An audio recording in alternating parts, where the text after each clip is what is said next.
Hey guys, Footy Manager TV here. Welcome to episode number 15 of my Arsenal Let's Play in Football Manager 2014.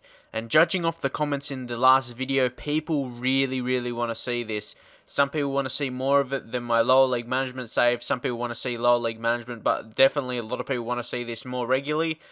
So I guess that's what I'll plan to do, and making them a bit longer than the previous episode. Last was just 9 minutes because, yeah, I recorded that episode already, but I played games, but I didn't really enjoy it, so I started the episode again. That's why it was short, for those of you wondering. But anyway, yeah, we continue on.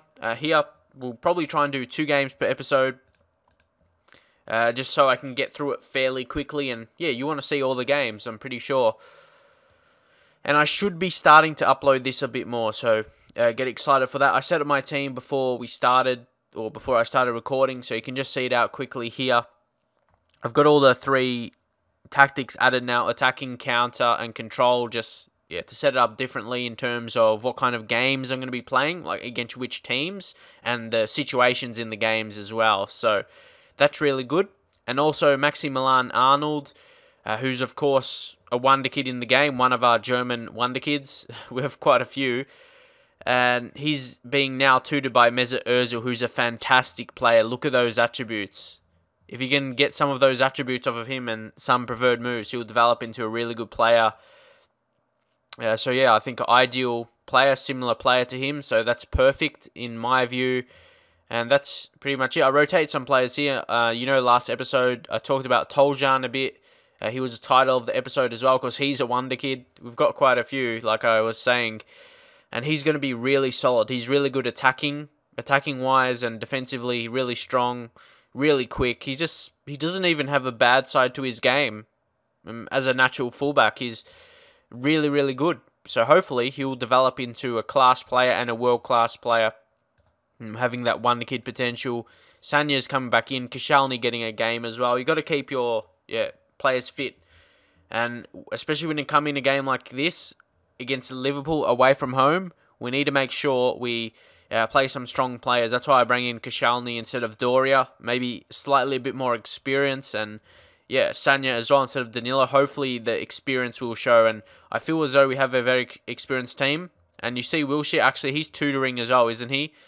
Roberto McGuinness, who we actually did sign for 10 million. That's a lot. 10 million for a young player from Bournemouth. It was a lot, but he's a quality player. He's got world-class potential.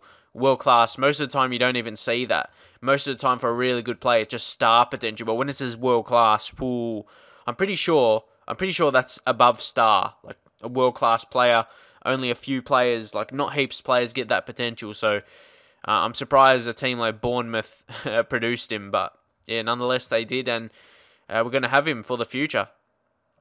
So he's going to be very good for me, I hope. So we'll go straight in here. Go assertively, I think. We've been on a good run lately, so we'll continue on here with the natural team talk and in the 2D gameplay, because that's what I'm up to. I'm thinking in my head slightly to change it back to 3D, but again, that would restrict the amount of games I'm doing, and I'll probably have to go back how I used to do it, like doing a match or an update every month or something, not in real life month, like in the game month. And yeah, I won't be able to upload a lot of episodes like I want to. So yeah, it's really that's really the situation how it is. It's really hard to get it both ways. But hopefully you enjoy it. If you enjoy it, just drop in the comments, because then I know and I won't need to really second think what I want to do right now. But of course, because there's always someone who suggests to play in 3D, but then I got to think back, it's just one person, not like my whole subscribers saying to put it in 3D. So I just like to please people, like what they want to see. Of course, 3D is pretty good, but I don't think it's amazing, and it's not what it's not the specific reason I play Football Manager for the 3D. But here we have a chance. Oh, Reina. Of course, he's came back to Liverpool now, second season. Well, I've got to be careful here, though. Coutinho's on, Allen's on, and Ter Stegen saves. And, of course, I am playing on attacking, looking to win this game. Even though it is away from home, I feel as though we can attack quite well. Oh, no. Really bad error there. It could have led to much worse, conceding a goal, but we didn't. Luckily, Diego Costa goals. How good. How good of a signing was he? I was talking about it in the last episode, I'm pretty sure. how I signed him in January and he made a good impact and he just continued to keep improving. Ozil, first ball was intercepted by Aga, but then the second one found its way through Diego Costa and yeah, he finished beating Jose Reina and finding the back of the net. It's 1-0 now. I'm not sure whether to push back onto counter. I think I will. And then we'll go in with passionate team talk. I'm happy. Here we go. Sometimes, yeah, I don't get complacent, but I felt now it's good to praise your players in a big game. Just tell them they're playing well, and hopefully it'll lead to us just continuing on the performance now and getting a much-needed win. Now, when you want to win the title, every game is much needed. I suppose it's not as crucial as to other teams, but if I can win against other big teams, it's going to... Well, Liverpool are not really in contention, if I'm honest, but still, it's a team I should be looking to win if I want to win the title. And here we're going to bring on Alex Oxlade-Chamberlain. I'm going to try him on the left because I played him centre attacking mid before, didn't do fantastic, even right wing. We'll try him on the left side, see if he does something. Ozil to come off, or bring on Maximilian Arnold. And yeah, I'll just do 2 because you know when you do 3, you could probably get an injury or something, or a red card, or something fishy will happen. So I'll just do 2 for now. We'll see how that goes.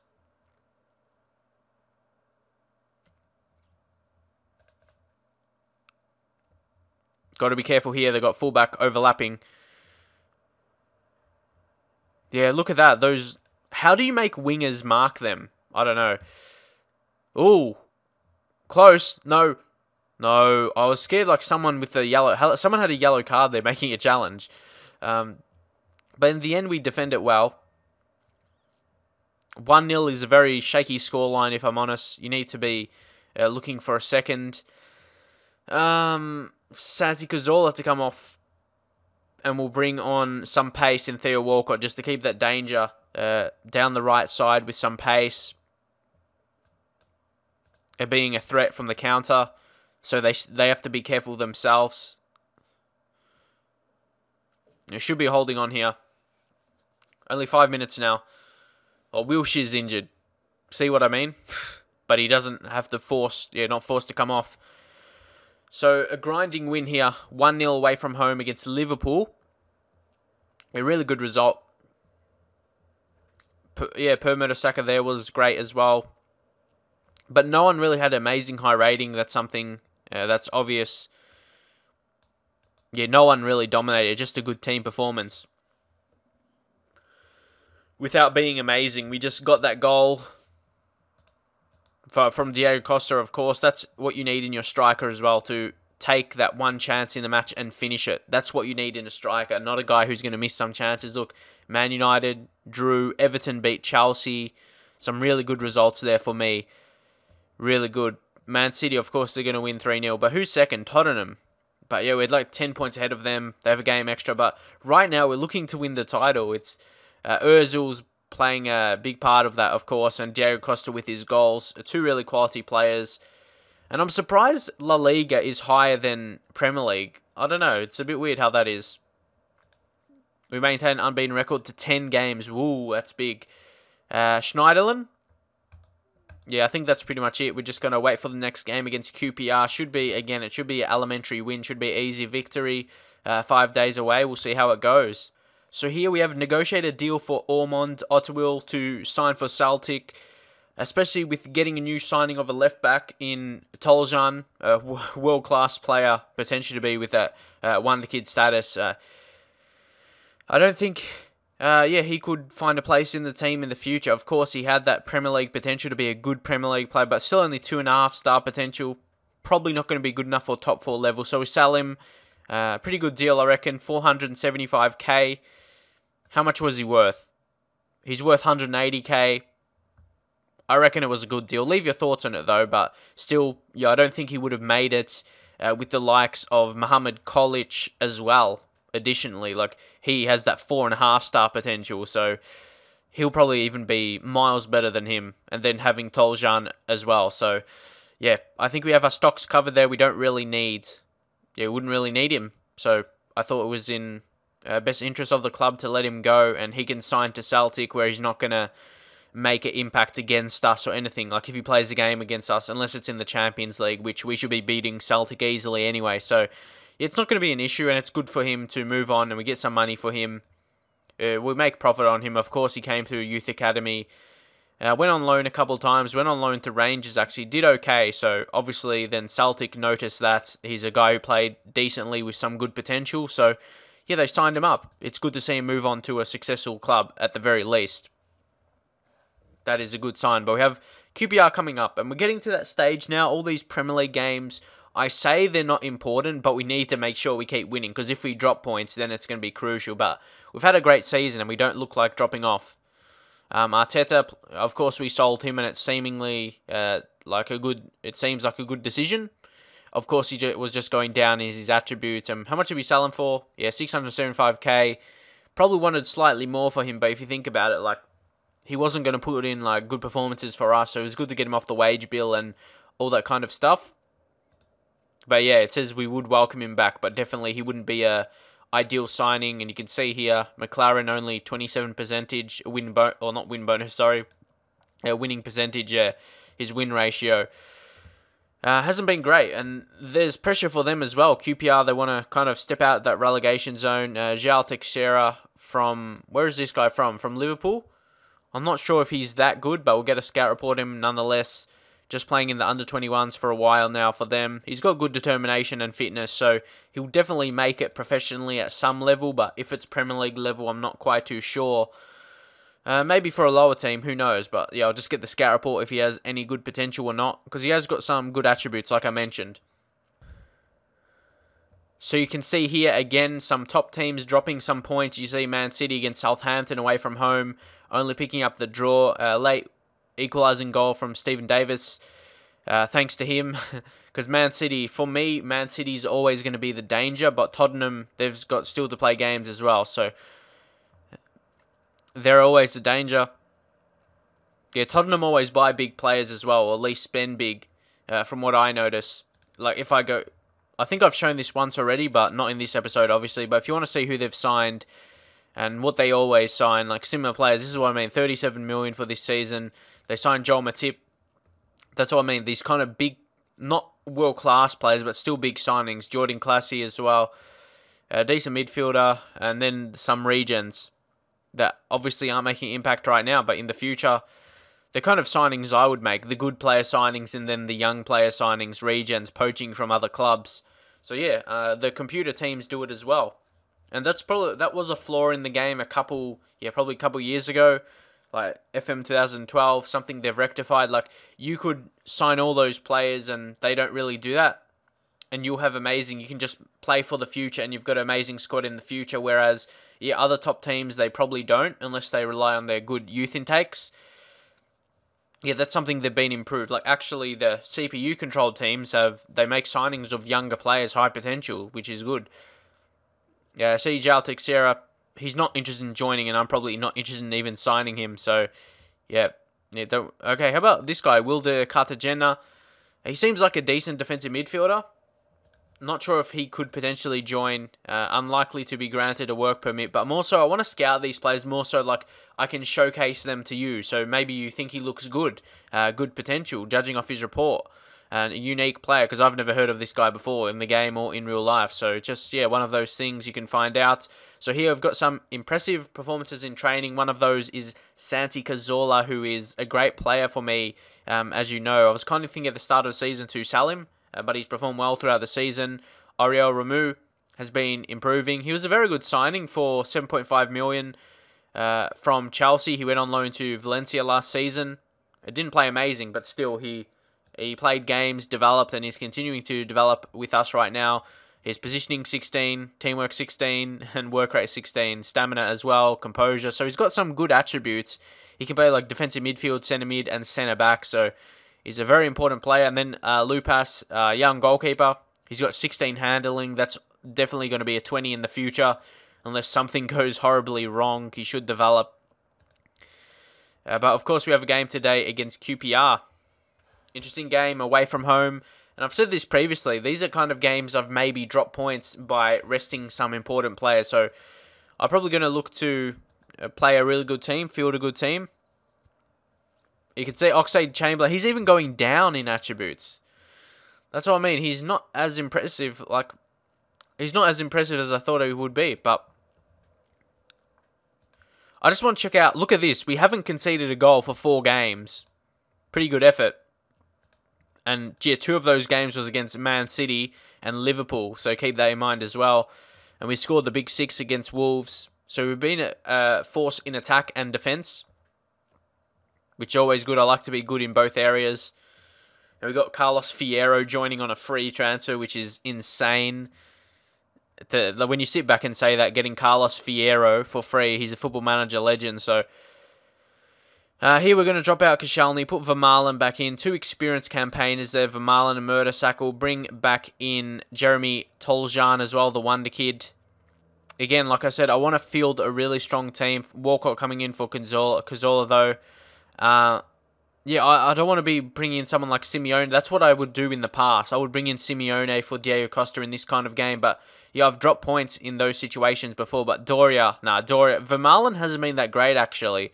I'm not sure why. It's just, yeah, one of those situations. I'll leave Sanya. Sanya's been pretty good, even though he's aging. He's not decreasing too much, as you can see here. He's holding his value. Yeah, his value's 2 million. He's just holding his quality as well. He's still a good physical player. He's quick. He's got that good fitness. So as long as he holds that, he will be an important player for us. He will drop out Koscielny, bring Vermaelen on the bench because he can play left back and centre back. Anyone else? I'm going to give Rode another chance. I could probably sell him in the future. See, he's only going up. We signed him for free.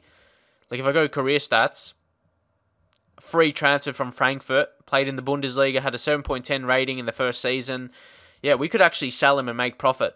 Obviously, I don't see him as a first-team player, but yeah, as I said, we can make profit on these kind of players. But I haven't really gone for that big signing or like a really established player. I've gone for guys like Carlos Fierro, who I probably wouldn't intend to sell. Like, he could develop into a really good player, so I'd want to keep him for that reason and not sell him. But yeah, Rode could be a different situation. But maybe some current players like Gibbs, Ramsey, I don't know. Who do you think I should sell? Because we do have a pretty big squad. And if you're looking at under-21s, we've got, well, not as many players as I thought. We signed George Evans as well on a free transfer. He's going down right now, but the ex-Man City man, he's good Premier League potential. See, a guy we could make profit on, of course, for signing for free. But again, just looking at my team here, it looks pretty good. Looks pretty good. Gnabry, I think he might make the... Like I said, Chamberlain hasn't been impressive. For me, Gnabry's been better. Actually, I'm going to give him opportunity. Because he has played well when I've given him a chance. So, anyone else, yeah, no one that's outstanding. I'll bring out Romu, actually, and just bring on Danilo. Actually, I want to start Danilo ahead of Sanyas. Danilo's been amazing. 7.18 rating and recent games. Recent form's really good as well. If you check out here, 7.46 last 5 games. So, yeah, he's on a high. He's playing well. So, it's going with this strong squad. Going attacking as well. Attacking tactic. Looking to score goals, as I always am. But you've got to be careful. They've got some good players like Charlie Austin, Junior Hoylett, Arteta. They've got some decent players. Who's this left back? Their left back isn't the best in the world, so might be looking to exploit that. Danny Simpson as well. He's okay. He's, I guess, Premier League level for a lower team. But their defence is definitely not the best. They got Aaron Hughes, and then they got Lescott. 2 really slower types.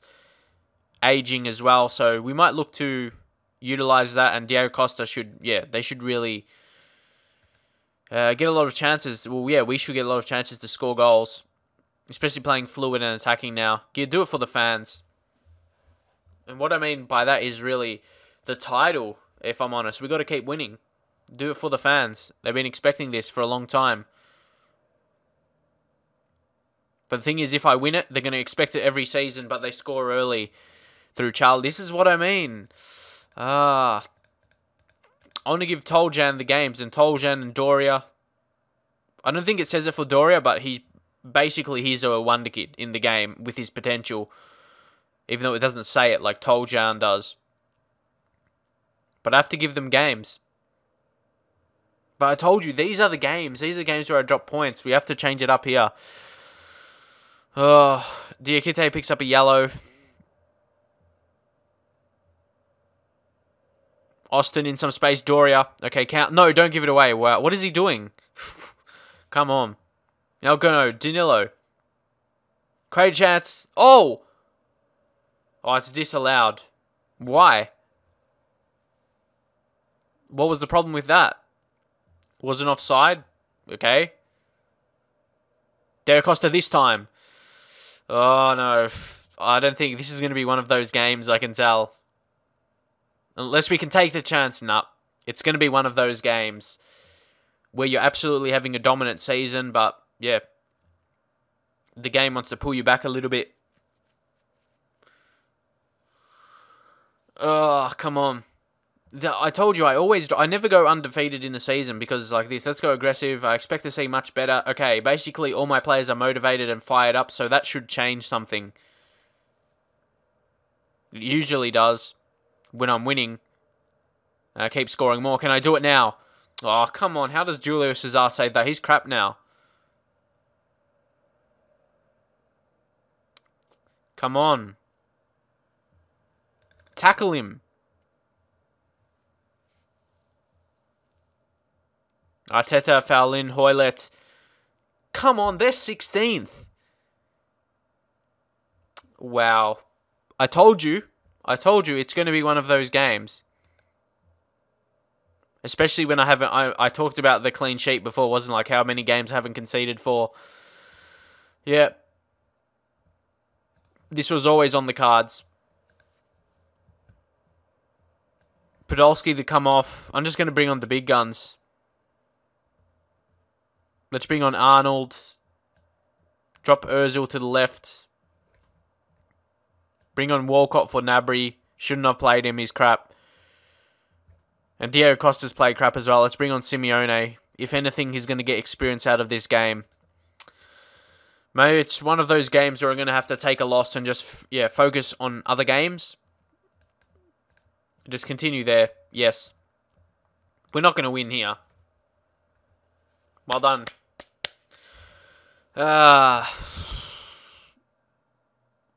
If we get a goal, who knows? But we don't look like scoring. Arnold. Walcott. Come on, you have to finish that.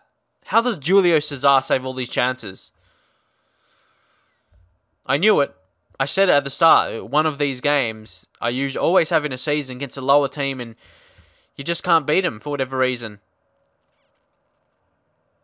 Always happens. Always.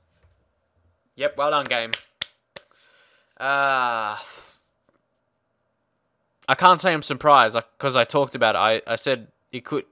These kind of matches I do lose.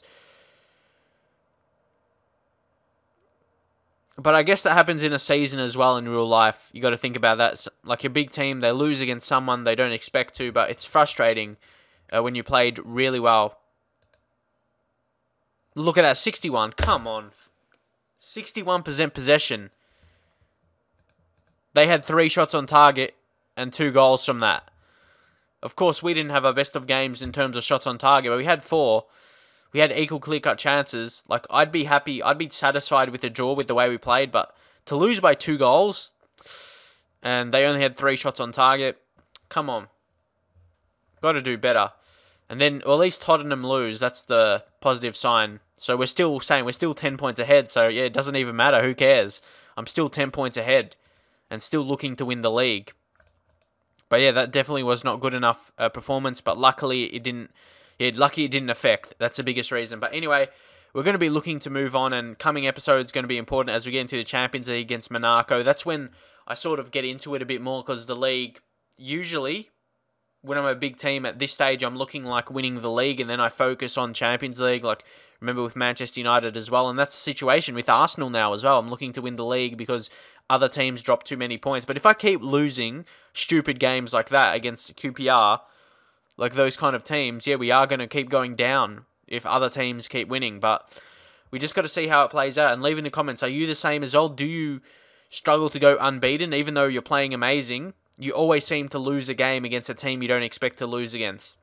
It's happened to me every single season it does happen. I never go undefeated, which I think I did once. That's pretty much it. But yeah, hopefully you enjoyed it. and I'll see you guys next time.